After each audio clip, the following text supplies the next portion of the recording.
The cold wind and soaking rain pummeled the hiker. As he stood over the lifeless bear cub, it was clear that the little thing was dying. What's more, the mother could return at any moment and be very wrathful. But as a father himself, the walker realized the cub was just a baby that needed help, so his mind was made up. The hiker was Corey Hancock, a resident of Salem, Massachusetts. The 41-year-old father is both a keen walker and photographer. The latter passion, documenting his animal adventure, led him to it. But Corey's fateful discovery was made in March of 2017 when he was rambling through the Oregon Sanchim River Trail. The threat of rain did little to deter his travels either. In fact, that was part of the reason he left for the great outdoors. I was aiming to check out a waterfall I visited a couple of times in the past and wrote about it on Facebook in a post made in March 2016. I wanted to see what it looked like swollen from recent rains, but more than that, I just needed to breathe some fresh air while I was wearing waterproof clothes and his trusty camera. Hancock hoped to beat the worst of the rain. However, he was not prepared for the torrential downpour that, and fearing that his camera might get damaged, the photographer decided instead to just head back.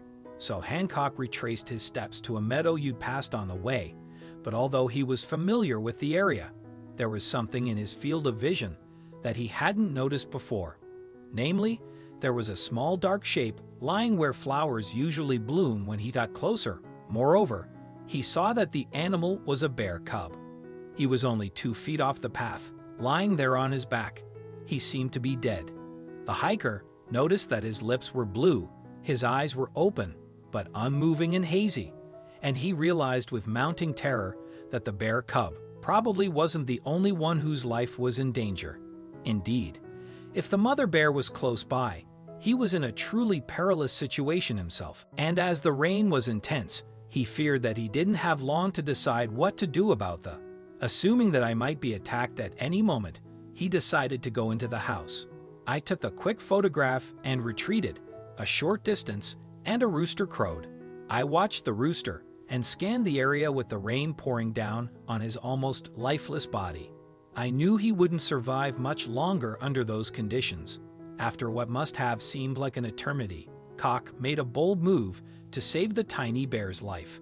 He carried the furry bundle to his vehicle and started drawing. And once a signal appeared on his cell phone and CopKit social media for advice on where to take the cub, it needed professional help, and Hancock recalled. In fact, they're on the side of the road. The cub stopped breathing altogether. I performed mouth-to-mouth resuscitation, and on my third blow, I could see the cub's chest expand. Following the Facebook community's advice, I took the bear to the Turtle Ridge Wildlife Center. Consequently, staff at Turtle Ridge were happy to take in the cub that Hancock named Elkhorn. They also confirmed that Elkhorn was indeed a young black bear. As the hiker suspected, the species can be found across the forests of North America. Black bears are opportunistic hunters that aren't just predators. They eat both meat and vegetables, depending on what's readily available.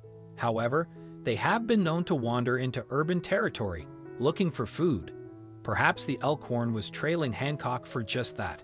Mary of the Turtle Ridge facility could see that the cub was near death, and Hancock explained it should have had a lot more fat on its body. The Elkhorn was starving and dehydrated. He must have been in that condition for some time to end up so thin and weak. Elkhorn was also diagnosed with pneumonia as a result of his exposure to the weather. Assisted by Hancock, Mary tried to get the little cub warm again with the help of the heating pad. In addition, Elkhorn was treated with an electrolyte injection. Then Hancock finally left Elkhorn in Mary's capable hands, but not everyone thought Hancock had done the right thing. Apparently because I'd made the rescue efforts so public over Facebook, the Elkhorn story had gained a lot of attention overnight. Hancock subsequently wrote. A lot of people wrote both positive and negative comments. My message boards were being flooded with all kinds of malicious notes. They were sent by people who had no idea what actually happened.